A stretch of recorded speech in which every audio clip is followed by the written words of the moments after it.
दर्शकों स्वागत है आपका विदिशा एमटी न्यूज में। मैं हूं कृष्णकांत सिंह। हरी अब देखते दिन भर की खास खबरें। कलेक्ट्रेट के सभागार में वर्ष 2023 मतदाता सूची का हुआ अंतिम प्रकाशन। भाजपा कांग्रेस सहित अन्य दलों के प्रमुख रहे मौजूद। कलेक्टर ने दी जानकारी।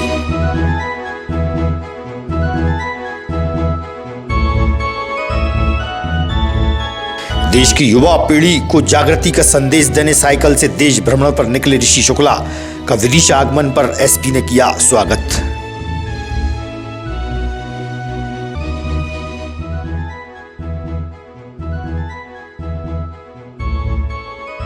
और बाल विहार क्षेत्र में श्रीमद् भागवत कथा से पूर्व निकली भव्य कलश यात्रा। धर्म प्रेमी महिलाओं सहित पुरुष रहे मौजूद।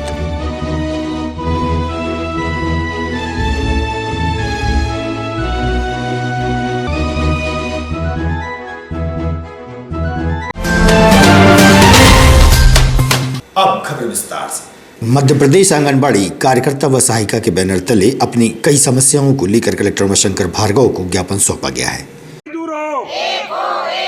राष्ट्रभक्त मजदूर हो, कौन बनाता हिंदुस्तान? हम अपना अधिकार मांगते, नहीं किसी से भीख मांगते। हम अपना अधिकार मांगते, नहीं किसी। ये अपनी आंगनबाड़ी कार्यकर्ता सहायिका की मांगों को लेकर यहाँ पर आए हुए हैं। कलेक्टर साहब को हमने आज प्रदेश व्यापी ज्ञापन दिया है। इसमें हमारी पहली मांग है कि हमें शासकीय कर्मचारी घोषित किया जाए, क्योंकि हम लोग को बहुत लंबे समय से काम कर रहे हैं और हम लोगों को सिर्फ आश्वासन दे दिया जाता है कि हाँ आपकी मांगों को देखेंगे, मगर कुछ नहीं किया जाता है। इसलिए हम शासन का ध्यान अपने ऊपर आकर्षित करने के लिए इस चीज़ को लेकर आज खड़े हुए हैं और हमने समय भी दिया है सरकार को। अगर वो नहीं मानते हैं तो फिर हम चरणबद्ध तरीके से अपना आंदोलन और उग्र रूप से जारी रखेंगे। राजपूत है और आज हम सभी लोग प्रदेश व्यापी सभी लोग आज आवेदन दे रहे हैं मुख्यमंत्री जी और प्रधानमंत्री जी के नाम पर। क्या किस संबंध में? सबसे पहले तो हम आंगनबाड़ी बहनों की सबसे पहली मांग यही है कि हमको परमानेंट कर्मचारी घोषित किया जाए, क्योंकि हम लोग बहुत काम करते हैं और सरकार इस चीज़ पे बिल्कुल भी ध्यान नहीं देती है। जहां कोरोना काल में सब लोग घर में बैठे हुए थे, वहां हम लोगों ने गली गली में घर घर जाके लोगों की सुरक्षा के लिए काम किए गए थे। और यहाँ तक कि इसके पहले 4 साल पहले 1500 रुपये मानदेय बढ़ाया गया था, उस पर सरकार बिल्कुल भी ध्यान नहीं दे रही है। हम चाहते हैं कि वो हमारा मानदेय एरियर सहित हम लोगों को दिया जाए। कितना काम करते हैं और हम जमीन से जुड़े हुए लोग हैं। हम अपने मतलब जनता के, उनके बच्चों की, उनकी महिलाओं का कितना ध्यान रखते हैं, जहाँ तक कि घर के परिवार के लोग भूल जाते हैं कि बच्चे का टीकाकरण होना है तो गर्भवती माताओं का ये होना है, हम लोग उनको याद दिलाते हैं। इसके बाद कलेक्ट्रेट के सभागार में वर्ष 2023 के अंतर्गत 5 जनवरी 2023 को मतदाता सूची का अंतिम प्रकाशन जिला स्तर पर हुआ। इस मौके पर भाजपा, कांग्रेस सहित अन्य राजनीतिक दलों के प्रमुख लोग उपस्थित रहे। पत्रकारों की मौजूदगी भी मतदाता सूची के अंतिम प्रकाशन के समय रही। इस संबंध में कलेक्टर उमाशंकर भार्गव सहित भाजपा और कांग्रेस के वरिष्ठ नेताओं ने विस्तार से जानकारी दी। इन अवधि में मतदाताओं से नाम दावे आपत्तियां प्राप्त किए गए और संबंधित ईआरओ यानी कि एसडीएम्स के द्वारा उन प्राप्त दावे आपत्तियों का 26/12/2022 तक निराकरण किया गया। उन निराकरण के बाद आज हमारी अंतिम मतदाता सूची का प्रकाशन हो रहा है। अब इसके बाद जो भी नाम एक्स्ट्रा जुड़ेंगे, कटेंगे या जो भी संशोधन होंगे वो इसकी एक सप्लीमेंट्री सीट के साथ इस मतदाता सूची में अटैच होंगे। यानी कि ये हमारी एक बेस और फाइनल मतदाता सूची सामने है जिसका प्रकाशन नाम जोड़ना है। कोई हमारा मतदाता ऐसा न बचे जिसका नाम मतदाता सूची में न जोड़ने पाए, क्योंकि क्या होता है कि अभी एक ध्यान नहीं दे पाते और बाद में जब इलेक्शन का समय आता है तब एक शिकायत होती सब हमारा नाम मतदाता सूची से छूट गया है। तो मैं एक चीज आपको बताना चाहूँगा कि हमने अपने बीएलओ को जो हमारे मतदान केंद्र सब जगह भेजा था, कई बार हमें महसूस हुआ कि हमारे लोग नहीं आ रहे हैं, तो हमने जो विशेष कैंप थे उसमें बीएलओ को घर घर डोर टू डोर भी भेजा था। ये आपकी जानकारी में जो राजकुमार जी श्रीवास्तव जी आपकी जानकारी में जो हमने बीएलओ को डोर टू डोर भी भेजा हुआ था। उस सबका उद्देश्य ये था कि कोई मतदाता हमारा छूटने। और कुछ जगह सरपंच पंचों के चुनाव यहाँ पर स्थानीय निर्वाचन के तहत चल रहे हैं। ये चुनाव भी सभी अभी तक विदिशा जिले में शांतिपूर्ण तरीके से चल रहे हैं। सरपंच के चुनाव का आज ही परिणाम आ जाएगा क्या? देखिए, आज जब चुनाव होंगे तो आज ही इसकी मतगणना होगी। आज के दिन ही इसकी मतगणना हो जाएगी। हर बार जो मीटिंग होती है उसमें मतदान सूची का प्रकाशन किया जाता है, जिसमें ये बताया जाता है कितने निर्वाचन हुए, कितने बढ़ाए गए हैं। तो उसी प्रकार हमारे BLA के साथ इन लोगों ने डोर टू डोर सर्वे किया, जिसमें पार्टी भी संतुष्ट है, ये अपना प्रशासन काम सही कर रहा है। और निर्वाचन अधिकारी का भी ये कहना था कि कोई वंचित ना रह सके, हमें ये करना है कि अधिक से अधिक नाम जोड़ सकें।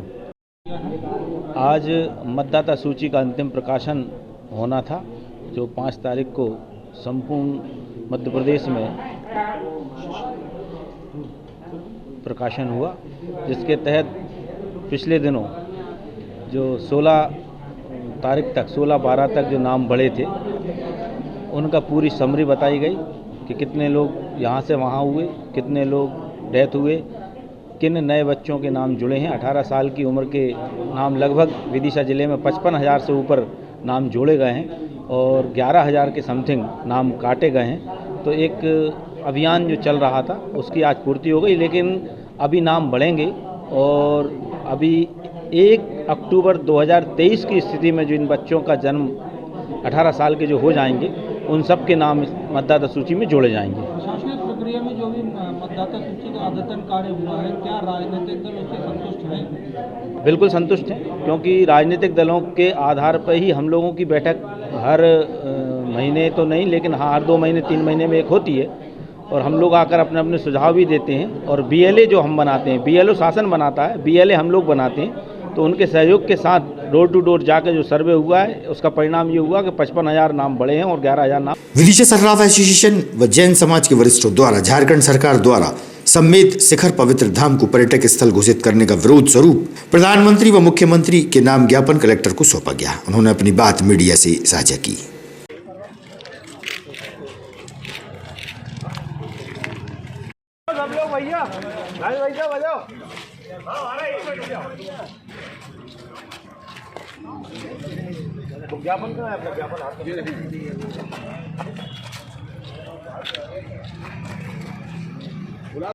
क्या वजह? हम सब लोग सराफा एसोसिएशन की तरफ से हैं। शाश्वत तीर्थ क्षेत्र संवेद शिखर जी का जो उन्होंने घोषित करा है, उसके विरोध करते हैं और उसको 7वां तीर्थ क्षेत्र ही बना रहे और समाज के हित में काम रहे।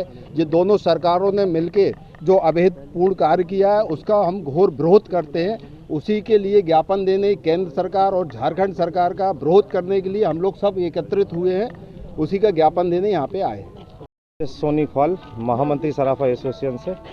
और हमारी संस्था व्यापारिक संस्था तो है ही, लेकिन सबसे पहले हम सब लोग सामाजिक हैं और किसी भी समाज पे यदि कोई कुठाराघात या कोई उनकी आस्था पे कुठाराघात होता है तो हम सब लोग एक है। क्या कुठाराघात हुआ, किसने किया, क्या वजह है, पूरा बता। ये झारखंड सरकार ने संवेद शिखर जी पे जो पर्यटन स्थल बनाने की उनने जो घोषणा करी है, वो बहुत ही निंदनीय है, क्योंकि वहाँ पर्यटन स्थल हो जाएगा, आप अप्रत्याशित लोग वहाँ पहुँचेंगे और वहाँ जो काम नहीं होना चाहिए वो काम वहाँ पे होंगे। ये एक षड्यंत्र के तहत किया गया है किसी भी समाज के लिए। वो तीर्थ क्षेत्र है, पवित्र क्षेत्र है, तो पवित्र क्षेत्र ही रहे। यथा स्थिति जो पहले की थी वो आज भी बनी रहे। पुलिस विभाग में पदस्थ पुलिस आरक्षक ऋषि शुक्ला 15 अगस्त को साइकिल से भारत भ्रमण पर निकले थे। 5 माह बाद विदिशा आगमन पर पुलिस कप्तान सहित पुलिस विभाग द्वारा ऋषि शुक्ला का स्वागत पुष्पगुच्छ से किया गया। वहीं ऋषि शुक्ला ने बताया कि आज की युवा पीढ़ी नशे की आदी हो रही है, वहीं इंटरनेट व मोबाइल की दुनिया में डूबी है। देश के युवाओं में जन जागृति व प्रेरणा के उद्देश्य से साइकिल यात्रा की जा रही है। बहुत बढ़िया।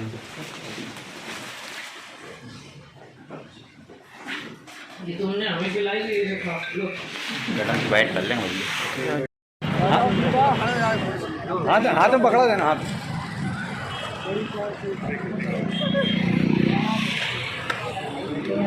Side side.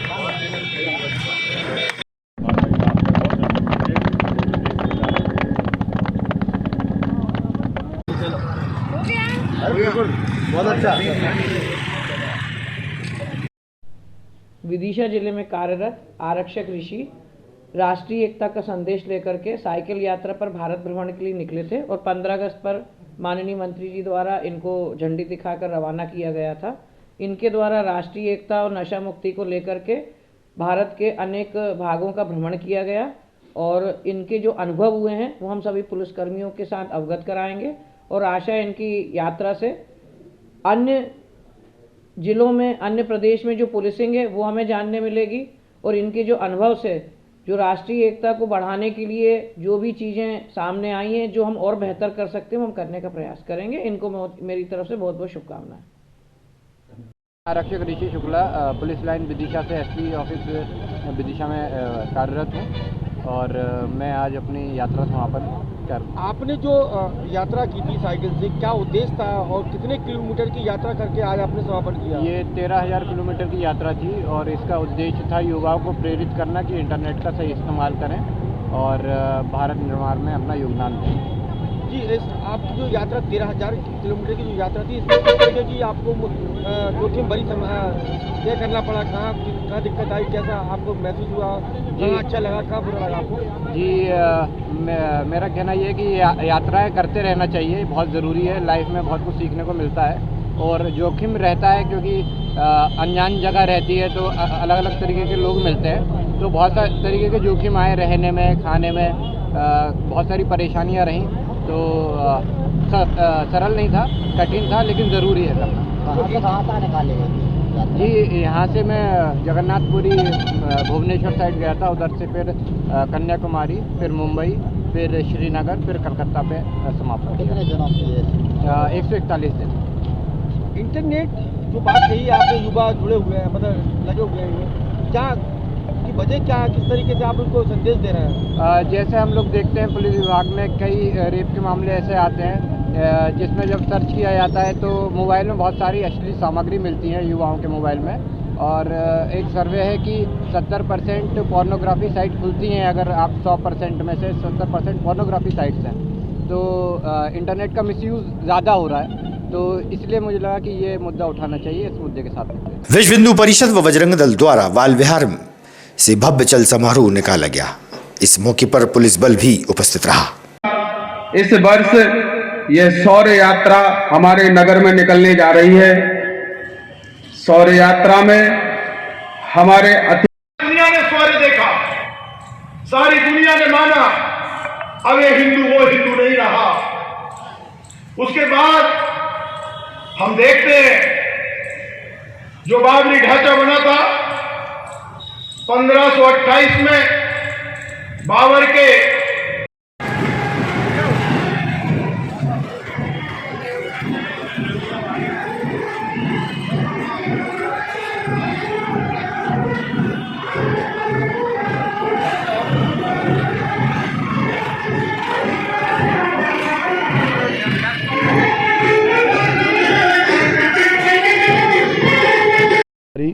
केंद्रीय सह मंत्री विश्व हिंदू परिषद।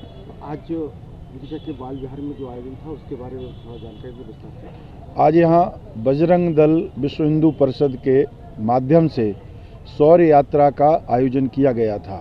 यह शौर्य यात्रा गीता जयंती के उपलक्ष्य में 6 दिसंबर 1992 में जो बाबरी ढांचा ढहाया था हिंदू समाज ने, उस शौर्य के स्मरण में निकाली जाती है। और इस यात्रा निकाल करके हम अपने जितने बलिदानी हैं, हुतात्मा हैं, उन सब का स्मरण करते हैं। उनको एक तरह से स्मरण करके आने वाली पीढ़ी को उन बलिदानों का स्मरण कराते, जिससे हमारे भारत माता की जय और इस भारत भूमि की पूरे विश्व में विजय पताका फैले। इस हेतु हम जन जागरण का एक काम है। शौर्य यात्रा उसी का प्रतीक है कि सारे हिंदू समाज को इस बात का भान हो कि देश का बल बजरंग दल है और कोई भी चुनौती होगी तो बजरंग दल उस चुनौती को स्वीकार करने के लिए तैयार है। धन्यवाद। आज का बजरंग दल का शौर्य यात्रा कार्यक्रम जो हमने यहाँ से निकाला है विश्व हिंदू परिषद के माध्यम से, और एक जो एक तरह से बजरंग दल के लोगों के बारे में लोग गलत कहते थे वो सारा मिथ्या, और आज हमारे साथ इतने साथी हमारे जुड़े हुए हैं और कंधे से कंधा मिला के इस बात का कह रहे हैं कि हम हिंदू एक हैं और हिंदू एक रहेंगे। बाल विहार क्षेत्र में फिर से शराब दुकान खुलने का विरोध लगातार बढ़ता ही जा रहा है। क्षेत्रीय वासियों के साथ कांग्रेसी नेताओं ने देर शाम को एसडीएम को ज्ञापन सौंप कर शराब दुकान स्थानांतरित करने की मांग की है। अरे आ गया कमल भाई, आपका आया राजनीति। मैं अजय कटारे, अध्यक्ष ब्लॉक कांग्रेस कमेटी विदिशा। आज के संबंध में ज्ञापन सौंपा है। ज्ञापन हमने दिया है, जो शराब की दुकान है माधवगंज की, उसको पहले हॉस्पिटल रोड पर थी, लेकिन 3 महीने के लिए नया टेंडर करके उसको वापस पुरानी जो जगह थी बाल विहार के पीछे वहाँ शिफ्ट कर दिया। उसकी वजह से वहाँ के जो रहवासी हैं उनको बहुत परेशानी होती है।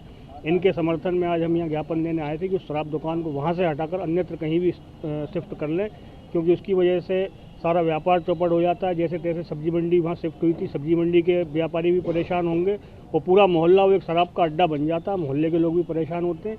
और प्रशासन ने हमें अभी कल शाम तक का समय दिया है। कल शाम तक अगर हमारी मांगों पर गौर नहीं किया गया तो हम उग्र आंदोलन करेंगे और ज़रूरत पड़ी तो उमा भारती जी को भी हम विदिशा लेकर के आएंगे और उनसे एक बड़ा जन आंदोलन विदिशा में करवाएं। उमा भारती जी इसलिए कि हमारी तो वो सुनेंगे नहीं, जनता की तो सुनते नहीं है, तो वो उनकी बड़ी नेता है भारतीय जनता पार्टी की। वो खुद भी एक शराब के खिलाफ पूरे प्रदेश में आंदोलन चला रही हैं, तो हम उनसे भी समर्थन मांगेंगे और उनको भी विदिशा लेके आएंगे। ये दुकान यहाँ से हटवा कर ही बैठेंगे हम। विद्युत विभाग में पदस्थ आउटसोर्स संविदा कर्मचारी अपनी 2 सूत्रीय मांगों को लेकर 6 जनवरी से हड़ताल पर जाएंगे। इससे पूर्व उन्होंने मुख्य कार्यपालन अधिकारी को ज्ञापन सौंपा है और अपनी बात मीडिया को बताई।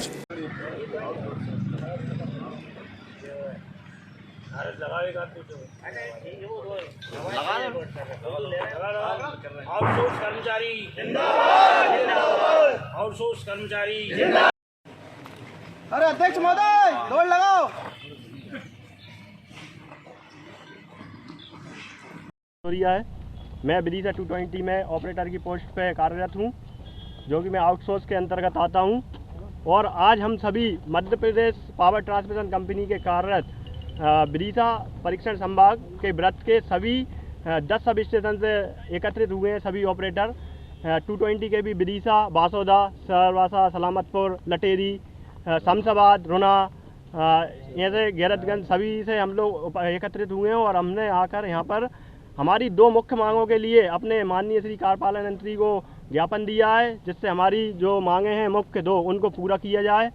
और हमारी 2 मुख्य मांगे हैं कि आउटसोर्स कर्मचारियों का संविलियन एवं उनकी वेतन वृद्धि एवं उनका दुर्घटना बीमा उनके लिए नीति बनाई जाए, उनको लागू किया जाए। और संविदा कर्मचारियों का नियमितीकरण को लेकर आज हम ज्ञापन दे चुके हैं।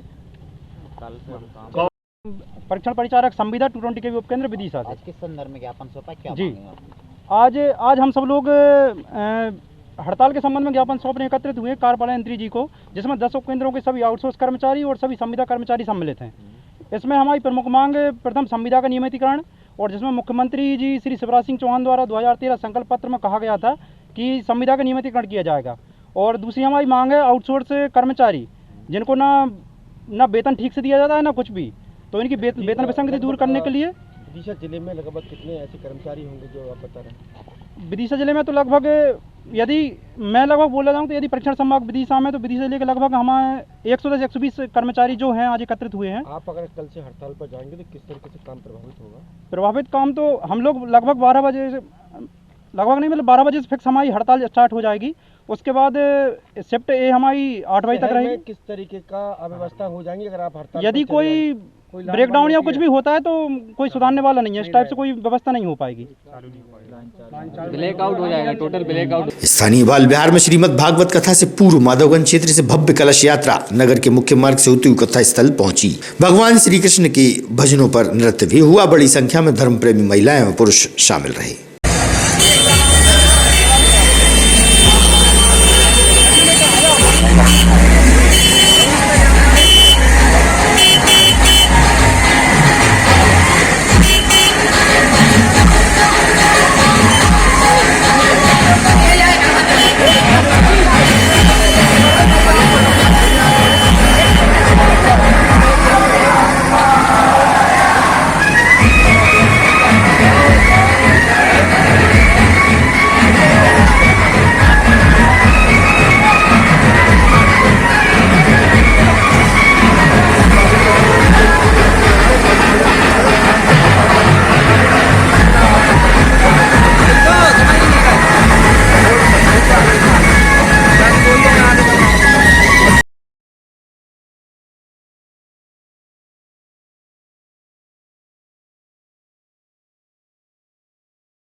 तरीन खबरों से रहिएगा आप अपडेट, देखते रहिएगा विदिशा EMT न्यूज। हमें दीजिए इजाजत, नमस्कार।